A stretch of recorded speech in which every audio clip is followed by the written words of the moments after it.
Hi friends, எல்லாரும் எப்படி இருக்கீங்க? நல்லா இருக்கீங்களா? இன்னைக்கு நைட்டு டின்னருக்கு தோசை வேணுமா இட்லி வேணுமா உங்களுக்கு? மரவள்ளி கிழங்கு தாளி. மரவள்ளி கிழங்கு தாளிக்கவா?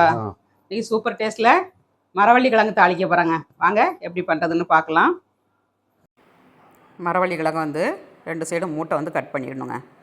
2 நாள் 3 நாளைக்கு முன்னாடி உள்ள கிழங்கு தான் வாங்கணும். ரொம்ப பழைய கிழங்குனா உள்ளுக்குள்ளே கருப்பாயிரும். இதுவுமே வந்த முத நாளே வாங்கிட்டேன். மறுநாள் அப்படி இருந்துமே லைட்டாக கருப்பு அடிச்சிடுச்சுங்க.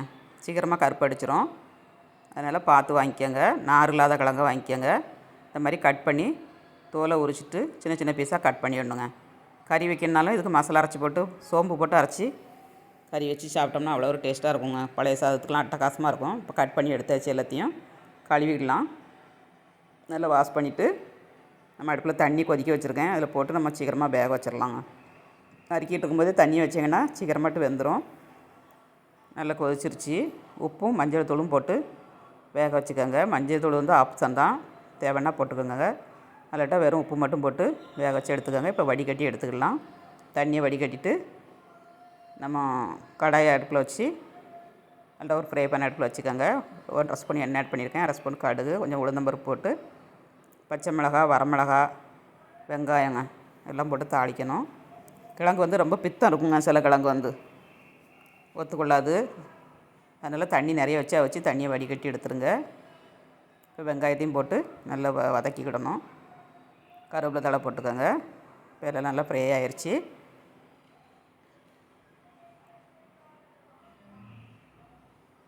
இப்போ கிழங்கு ஆட் பண்ணிக்கலாம். தண்ணியை வடிகட்டி எடுத்தாச்சுங்க. அப்படியே ஆட் பண்ணி நம்ம மிக்ஸ் பண்ணிக்கலாங்க. இது கூட கொஞ்சம் நம்ம துருவின தேங்காய் போட்டோம்னா டேஸ்ட் ரொம்ப அல்டிமேட்டாக இருக்கும். ட்ரை பண்ணி பாருங்கள். இந்த ஸ்டேஜில் தேங்காய், சீரகம், பூண்டு, சின்ன வெங்காயம், சோம்பு எல்லாம் போட்டு அரைச்சி ஊற்றினாலும் அரைச்சி ஊற்றி கிண்டி சாப்பிடுங்க. ரொம்ப நல்லாயிருக்கும். தேங்காய் போட்டு இன்றைக்கி சாப்பிட போகிறோம். தேங்காய் அரைச்சி விட்ட கிழங்கு கிரேவி வேணும்னா கமெண்ட்ஸ் பண்ணுங்கள். உங்களுக்கு அப்லோட் பண்ணுறேன். சூப்பரான கிழங்கு தாளிப்பு ரெடிங்க. வாங்க எல்லோரும் சாப்பிட்றதுக்கு இப்போ பிளேட்டில் வச்சு நம்ம சாப்பிட்டுக்கலாம். ஸ்டவ்வோடு சமைக்கும்போது அன்போடு சமைக்கணுங்க. அன்போடு சமைச்சிங்கன்னா சுமாராக இருக்க கிழங்கு தாளிப்பு கூட சூப்பராக இருக்குங்க. வீடியோ பிடிச்சிருந்தா லைக் பண்ணுங்கள். சாப்பிட்டு பார்க்கலாம். கிழங்கு தாளிப்பு சூப்பராக இருக்குங்க.